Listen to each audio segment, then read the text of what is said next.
जवम्मारथतुल्यवेगम् जितेन्द्रियं बुद्धिमताम्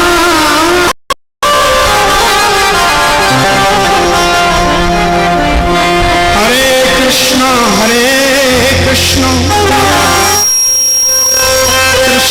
कृष्ण हरे हरे हरे राम राम राम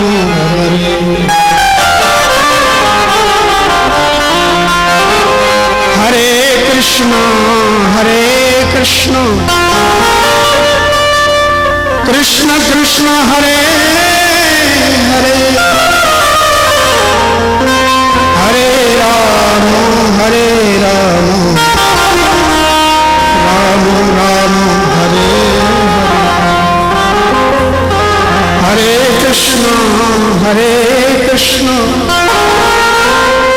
कृष्ण कृष्ण हरे हरे हरे राम राम राम हरे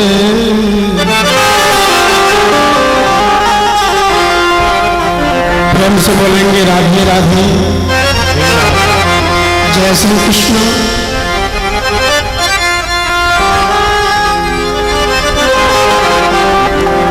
कथा प्रारंभ में 2 मिनट तो कीर्तन होना जरूरी है।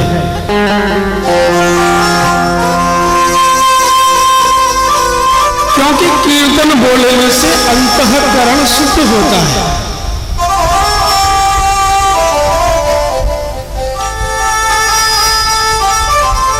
दो मिनट भाव से गाएंगे। हरे कृष्ण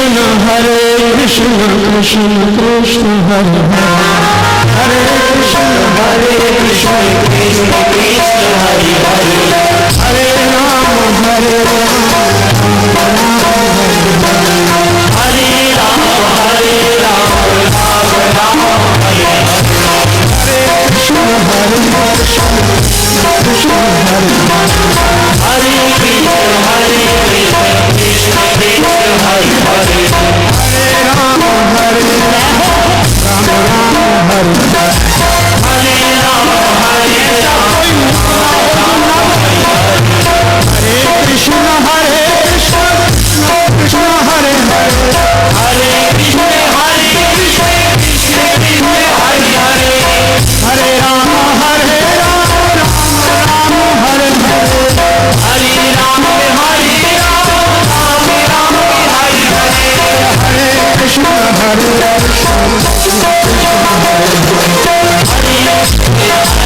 कृष्ण कृष्ण हरे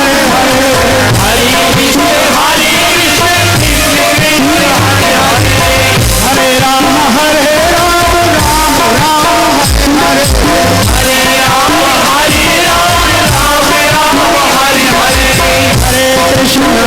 कृष्ण कृष्ण हरे हरे राम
कंजूसी क्यों कर रहे हो भैया, बोलो जय श्री कृष्णा,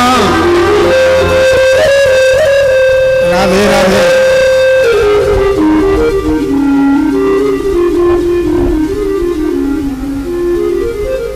राधे राधे बोलने में जितना सुख मिलता है ना,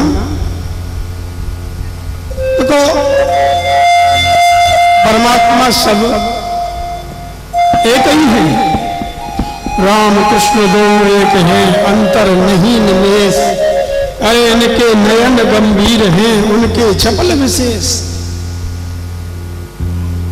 भैया राम कृष्ण दोनों एक ही चीज है, अंतर नहीं।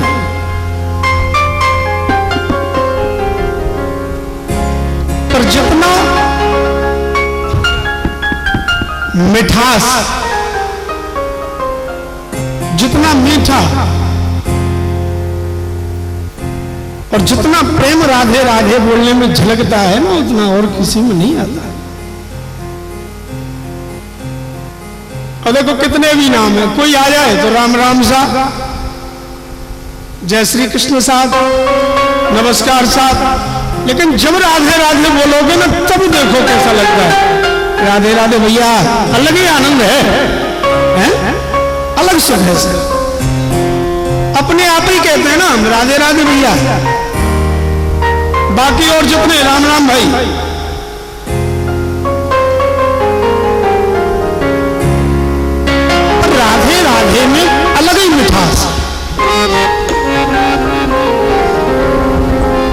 श्रीमद् भागवत सप्ताह ज्ञान यज्ञ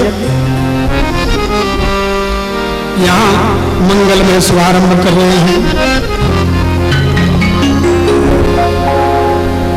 भागवत की कथा चिन्मयी है, अद्भुत है।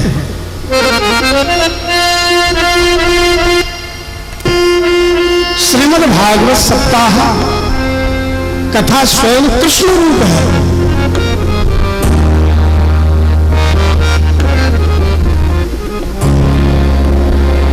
एक बात आपसे कहें, बहुत समझ लो की है।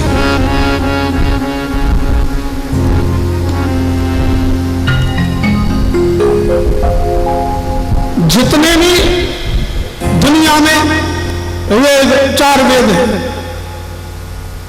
शास्त्र पुराण जितने भी हैं, अब गणेश जी की कथा होगी तो गणेश जी की कथा में गणेश जी की स्तुति गानी पड़ेगी कि नहीं?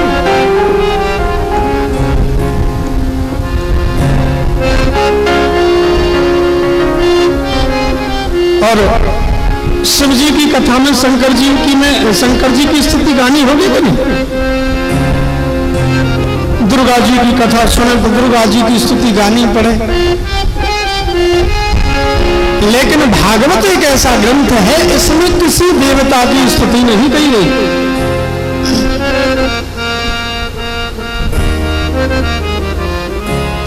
श्रीमद् भागवत कथा में कोई देवता की स्तुति नहीं हुई। सब बहुत ध्यान देना।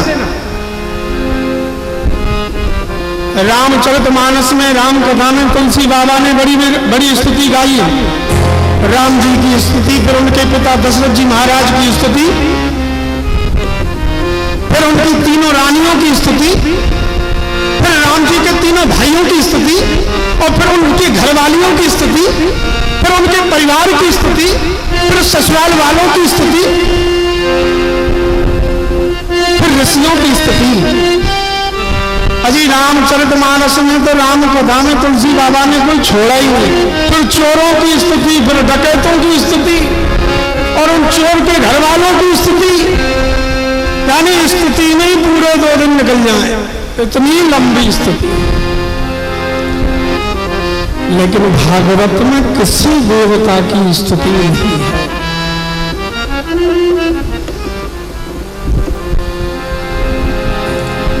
मंगलाचरण में कोई देवता की स्तुति नहीं है। जन्माद्यस्य उत्तोन्वाह स्वक्षरादेश विघ्नेश्वराट इने ब्रह्म हवय आदि कवय मोहन्ति यत् सूरयः तेजोवारी मृतां यथा विनिमयो यत्र सर्वो नसा धाम्ना स्वेन सदा निरस्त तुहकं सत्यम परम धीमहि।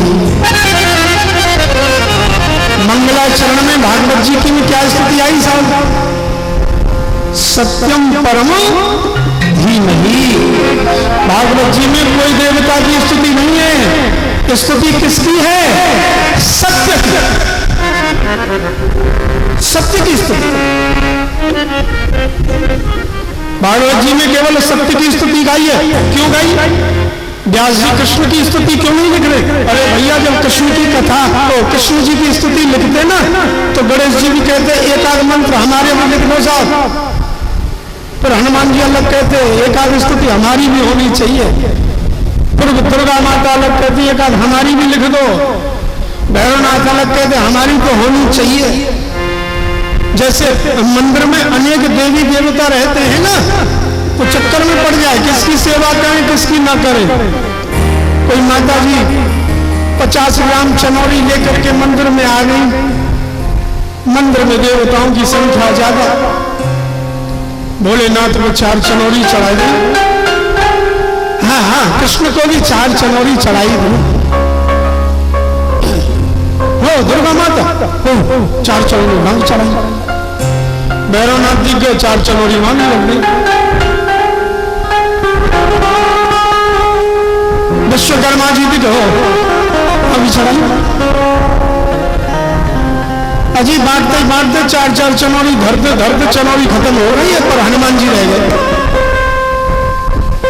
माता जी ने सोची, बोले गड़बड़ी हो गई, चनौरी कम पड़ गई, देवी देवता ज्यादा, हनुमान जी तो ये कहेंगे मेरे को तो देख ही नहीं गई। तो कहने का भाव है भागवत जी में ज्यादा देवताओं की स्थिति नहीं, एक भी नहीं, सत्य की, क्योंकि सत्य में ही सब है,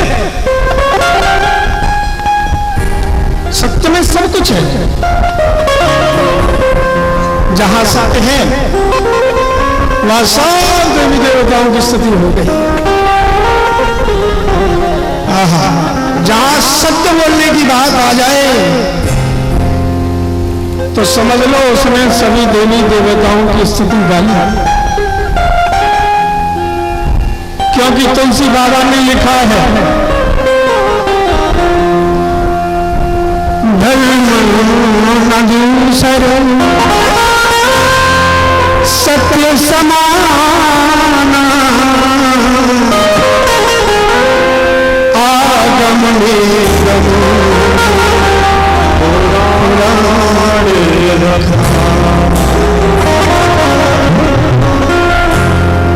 जहां सत्य बोलते हैं ना, समझ लो सभी देवी देवताओं की स्थिति हो गई। हाँ बिल्कुल ठीक बात। और व्यास जी ने तो बिल्कुल लिख दिया साहब, असत्यात पराधर्मो, जहां असत्य है वहां पर कोई देवी देवता है ही नहीं। सत्य के बराबर कोई धर्म नहीं, झूठ के बराबर कोई दूसरा पाप नहीं।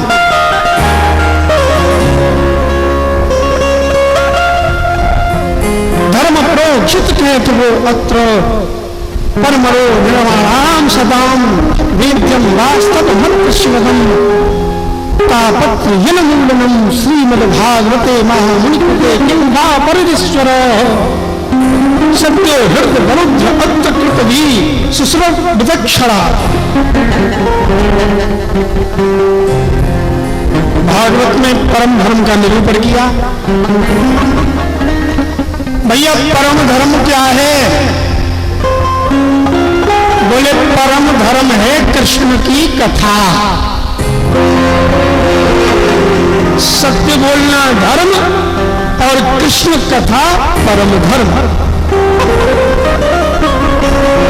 अजी भागवत सुने तो पर होता क्या है? क्या होता है? तो क्या कहा? बोले शिवदम शिवम कल्याणम ददाति इति शिवदम। ओहो, जैसे शिव शिव कहने से कल्याण मिल जाता है, ठीक उसी प्रकार श्रीमद् भागवत जी की शरणागति से हमें भगवत कृपा मिल जाती है। प्रेम से बोले जय श्री कृष्ण। जय श्री कृष्ण तो जोर से बोला करो ना, जोश होना चाहिए कि नहीं? बोलो जय श्री कृष्ण। जय श्री कृष्ण। पीछे वाली माता जी कुछ ज्यादा ही कंजूसी कर रही हो है। ठंडी ठंडी कूलर में बैठी हुई है ना, हवा मिल रही है, तो बोलने से फायदा क्या है? बोलो जय श्री कृष्ण। राधे राधे। राधे राधे।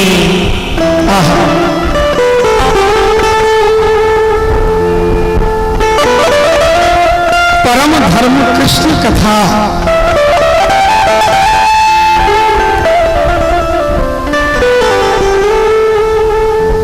देखो भागवत कथा सुनने से बहुत लाभ है।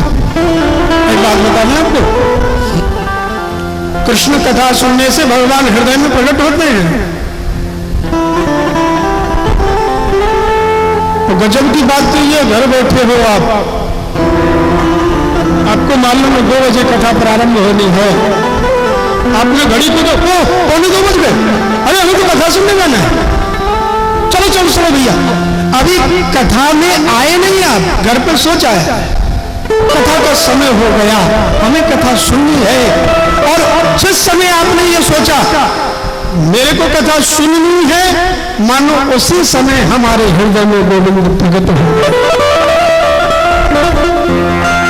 आप कथा में आए नहीं, आपने केवल सोचा अरे कथा सुननी है, उसी समय हमारे हृदय में गोविंद प्रकट हो गए।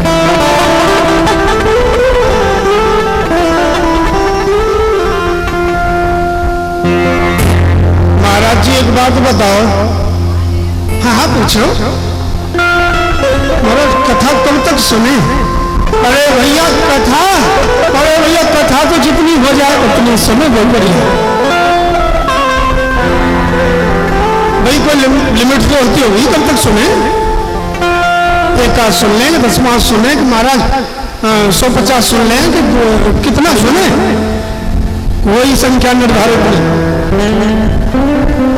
कथा तो जितना आप सुनेंगे उतना आनंद मिलेगा। महाराज जी आप कह दो कथा को सुनो, ये क्या है? बोले अमृत। कहां से आया ये अमृत? बड़ा सुंदर बात कही।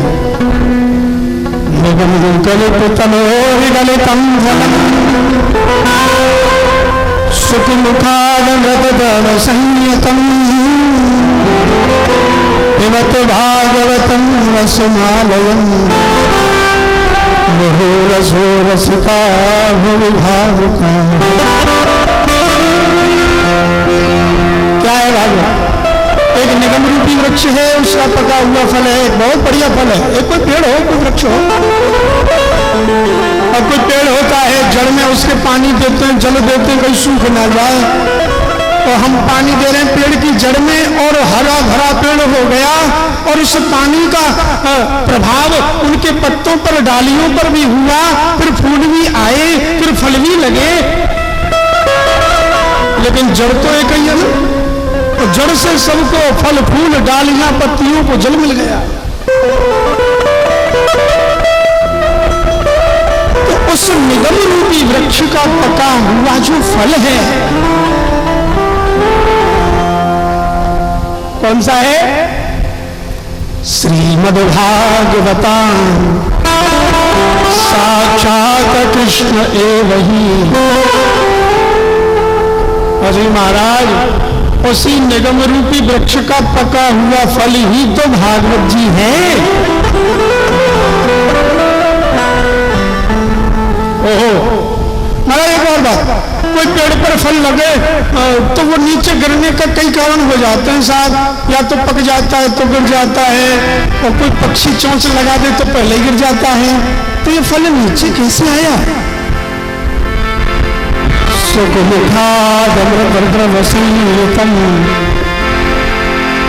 ये फल नीचे कैसे आया? सुखमुखा। सुख माने क्या होता है? तोता। सुख माने तोता। तो सुखमुखाद, ये एक तोता की चोंच लग जाने से फल नीचे गिर गया। एक और बात ध्यान से समझना तो समझ लो, अगर महाराज कोई फल वृक्ष से नीचे गिरे, डायरेक्ट नीचे गिर जाए तो वो तो फूट जाएगा। कोई फल अगर पेड़ के ऊपर से पका हुआ गिर जाए, फूट जाएगा, फट जाएगा। भागवत रूपी फल टूटा फटा नहीं भैया, कैसे फूट सकता है? क्यों? क्योंकि ये शाखा प्रति शाखा नीचे आया, डायरेक्ट नहीं आया, सीधा नहीं आया, शाखाओं के ऊपर से आया। कौन कौन सी शाखा है जब? बोले नारायण भगवान की शाखा से ये फल नीचे गिरा तो ब्रह्मा जी की शाखा पर अटक गया। ब्रह्मा जी की शाखा पे अटका तो नारद जी की शाखा पे अटक गया गिर के, और फिर नारद जी की शाखा से टपका तो व्यास जी की शाखा में अटक गया, और व्यास जी की शाखा से भी टपका तो सुखदेव जी की शाखा पे अटक गया, और सुखदेव जी की शाखा से नीचे गिर गया तो परीक्षित की शाखा पे अटक गया, और उसके बाद नीचे ऐसा आया कि फिर तो सभी के लिए यह सुलभ हो गया। प्रेम से बोलो राधे राधे। सबको मिल गया, हमको भी मिल गया, आपको भी मिल गया। अच्छा महाराज, फल में तो गुठली भी होती है, छिलका भी होता है। अब कोई समझदार आदमी ना तो फल का छिलका खाता है और ना गुठली खाता है, तो इसमें से छोड़े क्या और क्या ले? अरे भैया, इस फल में न तो गुठली है और ना कोई छिलका है। क्या है? बोले इसमें तो अमृत भरा हुआ है, अमृत। ओहो, अमृत है तो फिर क्या करें? पिबत भागवतम रसमालयम मुहुरहो रसिका भावुका। फिर क्या करना है? पिबत माने पीना है। अरे गजब करते हो साहब, कथा कोई पी थोड़ी जाती है, कथा तो सुनी जाती है। और ये कोई पीने वाली चीज थोड़ी है, मुंह खोलो और पी जाओ। नहीं भैया, कथा तो पीने वाली चीज है। अजी महाराज, कानों के द्वारा आप कहते हो पियो, कैसे पियेंगे बताइए? आप भी कैसी गजब करते हो। देखो, कोई सत्संगी सुनार था स्वर्ण का, वो सत्संग, उसने 2 पीतल की मूर्ति बनाई, एक जैसा ही चेहरा, एक जैसी नाक, एक जैसी आंख, एक जैसे कान, बराबर वजन में, बिल्कुल एक ढांचा, एक सांचा। 2 मूर्ति पीतल की बना करके और दोनों को किसी नुमाइश मेला में रख दिया। लोग आए खरीदने वाले, भाई कितने की है? भाई कितने की? दाम बताओ। कई चीज की बनी है। बोले पीतल की है साहब। दाम क्या है दोनों का? बोले एक 10 रुपए की है, एक 10,000 की है। ओहो, 10,000 वाली में कुछ सोना मिला होगा ना? नहीं साहब, बिल्कुल प्योर पीतल है, 1% भी सोना। अरे भैया, दोनों ही पीतल की एक जैसी है, पर दाम इतना अलग अलग क्यों? बोले ये जांच आप कर लो। इतने में कोई महात्मा जी आ गए, बोले हम देखेंगे। कोई सूतली लेकर के, पतली वाली रस्सी और सूतली लेकर के ऐसा पानी हाथ में लगाया, ऐसे ऐसे बच लिया, थोड़ी कड़क हो गई। और 10 रुपया वाली के कान में डाला ना, सीधे कान से डाला ना, डालते हुए तो दूसरे कान से वो रस्सी बाहर आ गई। ये 10 रुपए की है। दूसरी वाली की कान में डाला, डालते गए पर दूसरे कान से निकला ही नहीं। न मालूम उस कारीगर ने उसके गले में ऐसा छेद बनाया भीतर कि वो सीधे ही पेट में उतर गई। हाँ, बोले ये 10,000 की। और ये थोड़ी सत्संग की बात है, माने इधर कान से जो सुने, इधर से जो निकाल दे, उसकी कीमत कम है, उसकी कीमत ज्यादा नहीं है। वो कौन है? इधर से सुने इधर से निकाले, वो कौन? सोता। और जो इधर दोनों से सुने और सीधे पेट में उतारे, वो कौन? श्रोता। उसको क्या कहेंगे? पीना। कान से पिया, हृदय में उतार लिया, उसको पीना कहो। और सुन सुना के निकाल दे, वो क्या कीमत है उसकी? तो बेकार है।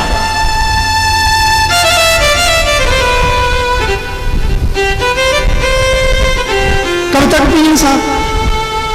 मुहुरहो रसिका भुवि भावुका मुहुर्मुहु।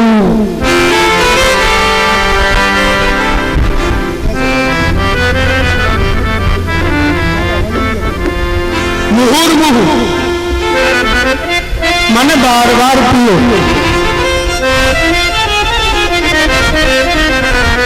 जितनी बार हो जाए उतना पियो। कथा सुन करके कभी ये नहीं कहना चाहिए कि मैंने कथाएं बहुत सुनी। क्यों?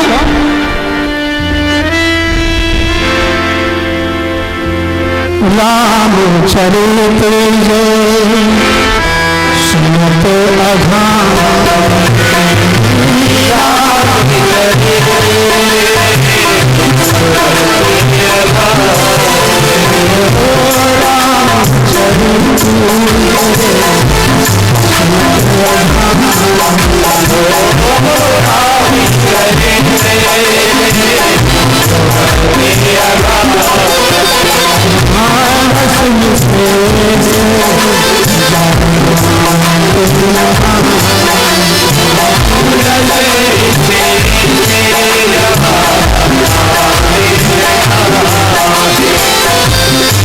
हरी कथा सुनी नहीं हरी कथा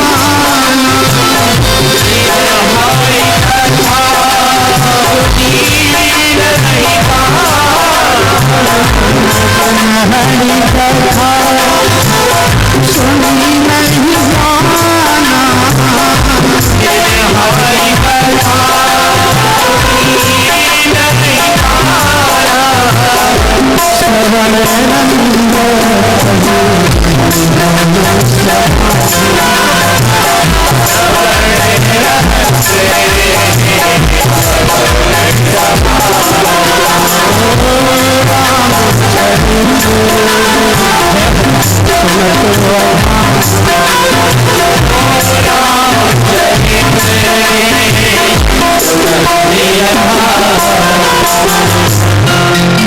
कथा सुन करके हमें ये नहीं कहना कि हमने कथाएं बहुत सुन ली। आजकल बड़ा सिस्टम खराब है साहब। क्या है कि कथा ज्यादा सुन लें तो मन में अहंता आ जाती है। हमें तो कथा याद हो गई। बहुत से कहते महाराज जी हमने तो अपने जीवन में कथा सुन ली थी, कथा याद हो गई। प्रहलाद जी की कथा, ध्रुव जी की कथा, सब कथा याद है। क्या कथा सुने बार बार, याद हो गई साहब। लेकिन कल भी मैं कह रहा था कथा की कीमत तो प्यासा ही समझ सकता है ना। झिका हुआ आ गया, भरे पेट का आ गया तो वो तो नहीं सुनता। भोजन का स्वाद कब, जब भूख लगे। और नहीं तो कितने भी मसाले तुम सब्जियों में डाल दो फिर भी मजा नहीं आएगा। कथा में तो आना है रसिका भोल भाव का। आओ रसिको भावुको, आओ कथा का पान करो। बहुत बड़ी, बहुत बड़ी। कुछ प्रश्न करने हैं महाराज? हाँ पूछो। जया खलो पुराणानि से तिहाना सचान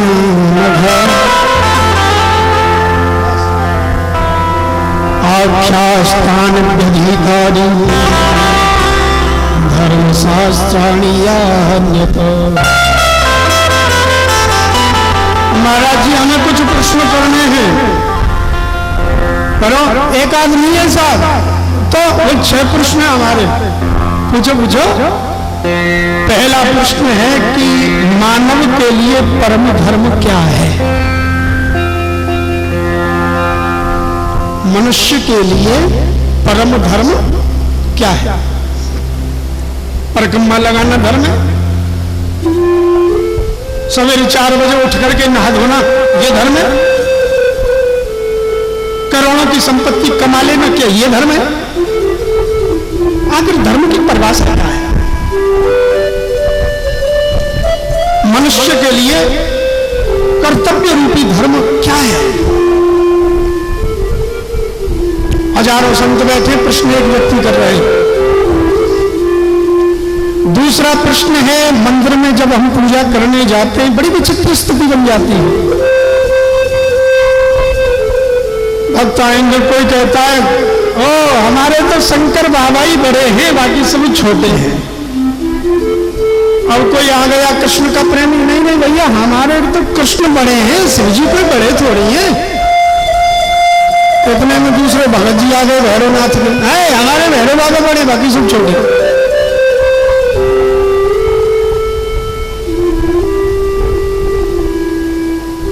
बड़ा कौन है? ज्यादा दर्शन, ज्यादा मूर्तियों को देख करके लोग भ्रमित हो जाते हैं, क्योंकि आदमी की इतनी भक्ति नहीं है कि वो एक जगह टिक जाए। एक जगह काम पूरा नहीं हुआ, दूसरा दरवाजा खटखटा दो। कोई बड़ा काम होने जा रहा हो, वो काम में थोड़ा विघ्न आ रहे हो, हनुमान जी से कह दे महाराज मेरा काम हो जाए तो सुंदरकांड का पाठ कराऊंगा, रामायण का पाठ कराऊंगा। और तनिक अड़चन आ गई तो इतने में तो पहुंच गए शिव जी के दरवाजे पे, नहीं नहीं महाराज जी, हनुमान जी तो कुछ गड़बड़ी कर रहे हैं, आप ही कुछ कर सको, आप ही कुछ करो। और थोड़ा गड़बड़ मामला हुआ, इतने में पहुंच गए भैरव बाबा के पास, हो महाराज जी आप ही कुछ कर सको। एक जगह आदमी ठिकाने नहीं है, घूम रहा है।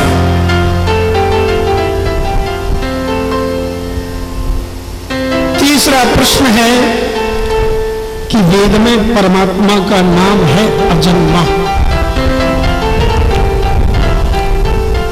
वेद में भगवान को अजन्मा कहते हैं। अजन्मा का अर्थ है जिसका कभी जन्म ना हो। अब जब जन्म लेता ही नहीं तो फिर वो कौशल्या का राम कैसे बन गया? जन्म लेता ही नहीं तो देवकी के यहां कृष्ण कैसे बन गया? यशोदा के यहां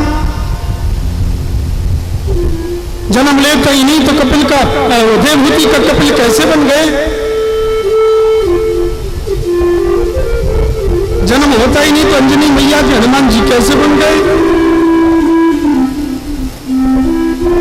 समझ में नहीं आता।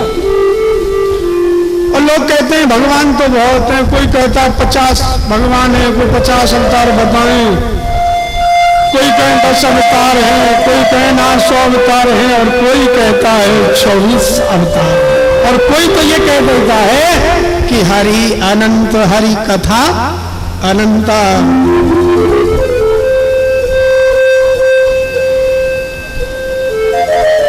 पांचवा प्रश्न है वक्ता कौन सा श्रेष्ठ? वक्ता माने कथावाचक।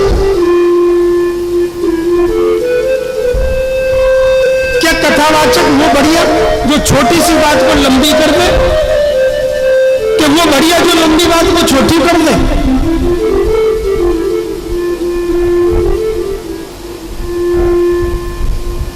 कौन सा बढ़िया?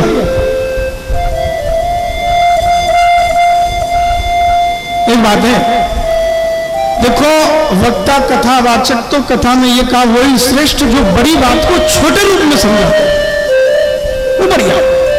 अब छोटी बात ले ली, उसको 2-4 दिन ही निकाल दी, आजकल बड़ा हो गया। अरे महाराज वो तो हमारे यहाँ एक कथा कहने वाले आए थे, 7 दिन तो महाराज वो नाक पे ही बोले थे और बोले ही नहीं कुछ। कोई कहता हमारे यहाँ महाराज आए थे, वो तो पूरे शरीर के ऊपर ही 7 दिन निकाल गए, कुछ बताया ही नहीं। कथा का आनंद होना चाहिए। फालतू की बातों को सुनने का लोगों के पास समय नहीं है। बड़ी मुश्किल से 7 दिन निकालते हैं आदमी। किसके पास फुर्सत है आजकल? सबकी दुकानदारी, फैक्ट्री, व्यापार, नौकरी, घर के काम, इतने फुर्सत है ही नहीं।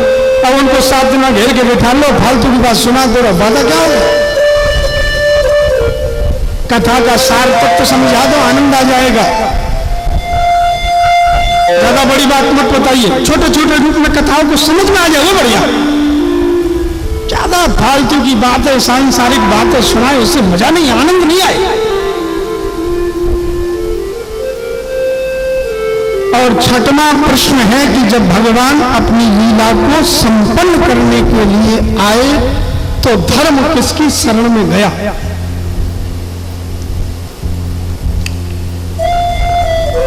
क्योंकि कहते हैं धर्म संस्थापनार्थाय संभवामि युगे युगे।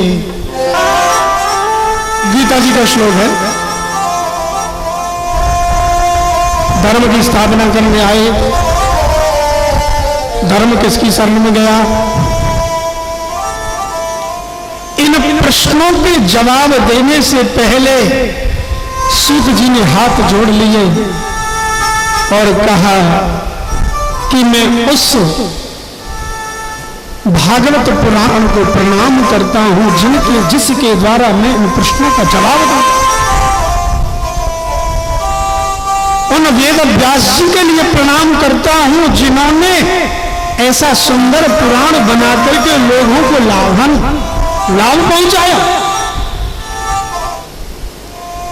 उन सुखदेव स्वामी को प्रणाम करता हूं जो 12 वर्ष अपनी मां के गर्भ में रहे, जन्म लेते ही संन्यास ले लिया। बिना सुखदेव जी की कृपा से कथा सुलभ नहीं हो सकती।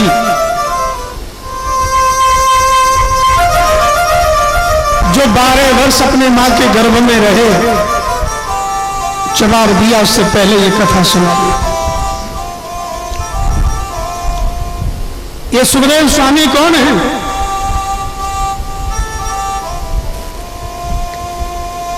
ये सुखदेव स्वामी एक तोता के रूप में है और गोलोक धाम में श्री राधा रानी किशोरी जी के चरणों में बैठ करके बस मुंह से यही बोलते राधे राधे राधे राधे।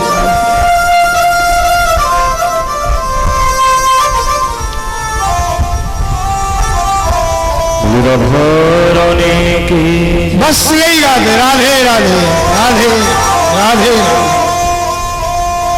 राधा साधनं यस्य राधा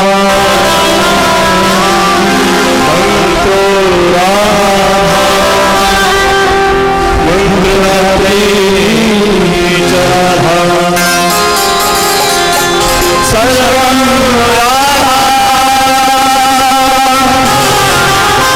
जीवनं यस्य राधा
कृष्ण कुमारी गुप्ता, उनके शपथ श्री नरेंद्र गुप्ता, धर्मपत्नी रवि नंदिनी गुप्ता और ललित जी गुप्ता एवं धर्मपत्नी सुनीता जी गुप्ता, सन्नी